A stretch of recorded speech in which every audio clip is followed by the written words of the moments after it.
नमस्कार। आज का दिन आप सबके लिए शुभ हो, मंगलमय हो। आजकल मैं जैसा हिंदुस्तान देखता हूं, 1970-80 में ऐसा हिंदुस्तान नहीं था। उस वक्त की पॉलिटिक्स में इतना ओछापन नहीं था, इतना एक दूसरे को जलील नहीं किया करते थे लोग। जब भी एक पार्टी के नेता दूसरी पार्टी के नेताओं का क्रिटिसिज्म किया करते थे, तब भी उसमें एक शालीनता होती थी, आदर का भाव होता है। इंदिरा गांधी ऐसा करती थी, राजीव गांधी तक भी ऐसा होता रहा। अब तो भैया एक दूसरे को नंगा करने की कोशिश होती है। सब कुछ वो पब्लिक में बोला जाता है, पब्लिकली कहा जाता है, जिसके कहने की कोई जरूरत ही नहीं होती। हद है लालच की, हद है होछेपन की। एक प्रधानमंत्री जिस वक्त अपने ऑपोजिशन के लोगों को नीचे दिखाने के वास्ते कुछ भी उलझुल उलट शंट बोलते हैं, तो ये होछेपन की हद है। और जिस वक्त ऑपोजिशन के लोग प्रधानमंत्री को नीचे दिखाने के लिए कुछ भी उलझुल उलट शंट बोलते हैं, कुछ भी नहीं करते, उनका क्रिटिसिज्म ही है। परंतु इस नंगेपन से किया गया क्रिटिसिज्म, जिससे लगे कि हम अपना ही प्रधानमंत्री की बेइज्जती कर रहे हैं, यह भी ओछापन है, यह भी ओछापन है।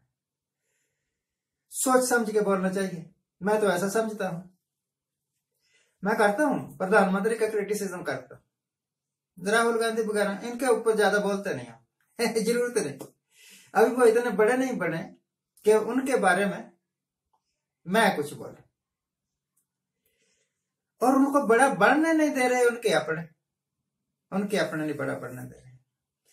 तो पॉलिटिक्स में होछापन नहीं होना चाहिए। परंतु आज की पॉलिटिक्स होछापन के अलावा कुछ नहीं रह गई, या लालच के अलावा कुछ नहीं रह गई।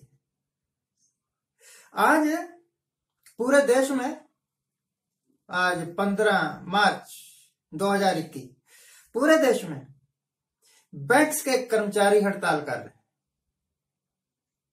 उनकी समस्या यह है कि गवर्नमेंट, उनको लगता है कि गवर्नमेंट अब बैंकों को प्राइवेट हाथों में दे देगी।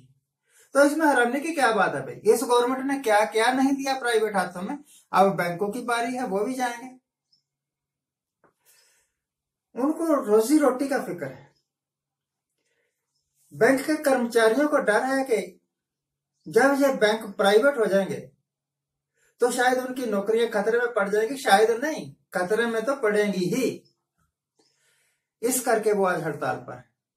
आपको पता ही है 3-4 महीनों से किसान भी हड़ताल पर है। मुझे पता नहीं कि ये हड़ताल क्यों करते हैं, इनकी कोई सुनता तो है नहीं। जब राजीव गांधी था ना, उस वक्त महेंद्र सिंह टिकैत ने आंदोलन किया था दिल्ली में, और कुछ दिनों बाद राजीव गांधी साहब खुद आए थे उनके साथ बात करने के लिए। यह भूल के आजकल तो अकड़ के बैठे रहते हैं ना कि मैं प्रधानमंत्री हूं, मैं क्यों बात करूं। यह भूल के या ये याद रखते हुए कि I am the prime minister of India, ऐसे सोचा होगा कि मैं हिंदुस्तान का प्रधानमंत्री हूं, मेरा फर्ज है कि मैं अपने देश के किसानों की, अपने देश के लोगों की बात सुन। एक बार वो यहां भी आए थे, हमारे गांव के पास। मैं गया था मिलने के वास्ते, मैं और हमारे स्वर्गीय मेजर साहब। बड़े अपनेपन से उन्होंने हमारी बातें सुनी और उसी वक्त उनका हल किया। This is the greatness of A prime minister. इसी करके हम उन दिनों में जब भी प्रधानमंत्री का नाम लिया करते थे तो कहा करते honourable prime minister of India. आज इनको कोई ऑनरेबल कहता ही नहीं। कारण क्या है कि इन्होंने अपना इकबाल खो दिया।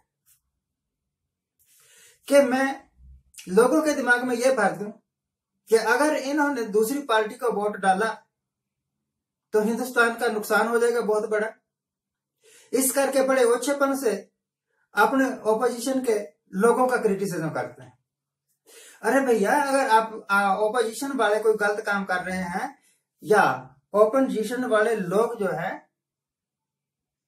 उनसे आपको डर लगता है तो उनकी आलोचना करो, उनको नंगा थोड़ा करना है। ये तो आप तो बिल्कुल बेहद। मेघालय के गवर्नर हैं सत्यपाल मलिक, पहले ये कश्मीर में थे गवर्नर, और 5 अगस्त को आर्टिकल 370 का एब्रोगेशन हुआ था। 3 अगस्त को इन्होंने कह दिया था कि कश्मीर से धारा 370 नहीं हटाई जाएगी, ये हटाई ही नहीं जा सकती जब तक कि कश्मीर के लोगों की सहमति ना ले लें।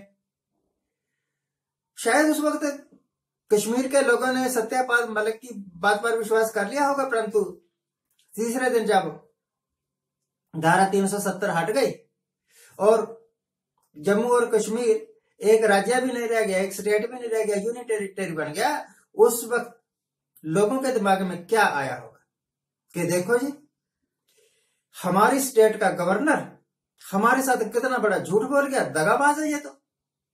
वही सत्यपाल मलिक कल लेक्चर दे रहे थे, भाषण दे रहे थे, किसी जगह प्रेस को संबोधित कर रहे थे और कह रहे थे कि गवर्नमेंट को किसानों की बात मान लेनी चाहिए। अगर गवर्नमेंट यह वायदा करे कि वो एमएसपी पर कानून बना देगी, गारंटी दे दे, तो मैं आंदोलन को वापस करवा सकता हूं। भाई साहब, आपकी बात मानने का कौन, आपके ऊपर विश्वास कौन करेगा? लोगों ने आपके ऊपर विश्वास किया था कश्मीर में, आपने वहां धोखा दे दिया। अब भी अगर आपके ऊपर विश्वास करेंगे तो आप भी धोखा दे देंगे। धोखेबाज का यकीन करना तो महामूर्खता। हमारे एक दोस्त थे करण सिंह, सोनीपत के रहने वाले थे, प्रजापति थे। वो कहा करते थे कि सरदार जी, एक बार आजमाए हुए आदमी को दोबारा आजमाना महामूर्खता है। इस सरकार की कोई बात नहीं मान रहा है। मैं आपको एक मजेदार बात बताता हूं। हमारे हिंदुस्तान में ही नहीं है बोंगा पंडित, हमारे हिंदुस्तान में ही नहीं है उल्लू लोग। आपको याद होगा कि रूस में भी ऐसे ही है। कल रूस में रशिया एक लकड़ी का बहुत सुंदर महल बनाया गया, फिर उसको आग लगाई गई और कहा गया कि ये कोरोना को खत्म करने का प्रतीक है। अब कोरोना खत्म होगा, पता नहीं हो जाता होगा भाई। हमने तो घंटियां बजा के देख ली, हमने तो तालियां बजा के देख ली। मैंने नहीं बजाई, हिंदुस्तान के लोगों ने, हमारे गांव में बहुत सारे लोगों ने बजाई थी उस दिन, और नाचे भी थे और चीखे भी थे कि भाग जा कोरोना, भाग जा कोरोना। टॉर्चेस भी दिखाई थी, मोमबत्तियां भी जगाई थी, थाली भी बजाई थी, बहुत कुछ किया था, पर कोरोना तो नहीं भागा। कोरोना तो नहीं भागा। तो हिंदुस्तान में नहीं है ऐसे मूर्ख कहूंगा पंडित, रशिया जैसे मुल्कों में भी है। Russia is the most developed country of the world. Russia America को टक्कर दिया करता था और अमेरिका रशिया से डरा करता था। इसी करके रशिया और अमेरिका के एग्रीमेंट हुए थे, पीस एग्रीमेंट, के भैया आप हथियारों का प्रयोग मत करना, हम हथियारों का प्रयोग मत करेंगे, नहीं करेंगे, और हम आहिस्ता आहिस्ता करके जो एटॉमिक एनर्जी के हथियार हैं उनको कम करेंगे। तो अमेरिका को तो इसी करके समझौता करना पड़ा ना, कि अमेरिका को डर लगता था कि कहीं रशिया ने अगर हथियार यूज कर दिए तो वो हम नुकसान पहुंचा सकता है। यह तो थी मोटी मोटी बातें। एक बड़ी मजेदार बात मैंने देखी है, किसी ने मुझे पोस्ट डाली थी, मुझे बड़ी अच्छी लगी। 90 साल का एक आदमी है, उसने एक हेलीकॉप्टर बनाया और हम हमारे 70 साल के, 80 साल के, 90 साल के इलेक्शनों को दौड़े हुए हैं, प्रधानमंत्री बनने के लिए दौड़े हुए हैं। वो क्रिएटिविटी हमारे यहां क्यों नहीं? हम क्यों एक दूसरे की टांग खींचते रहते हैं और कहते रहते हैं मैं कामगार हूं, काम तो कुछ किया नहीं, और वो नामदार हैं। आज के लिए इतना ही। मैं कोशिश करूंगा कि वो वीडियो आपको दिखाऊं जो 90 साल के बुजुर्ग ने बनाया है, हेलीकॉप्टर। अच्छा है, शायद आपको पसंद है। आज जिनका जन्मदिन है उनको हैप्पी बर्थडे, आज जिनकी मैरिज एनिवर्सरी है उनको बहुत बहुत शुभकामनाएं। सुखी रहिए, आनंद प्रसन्न रहिए।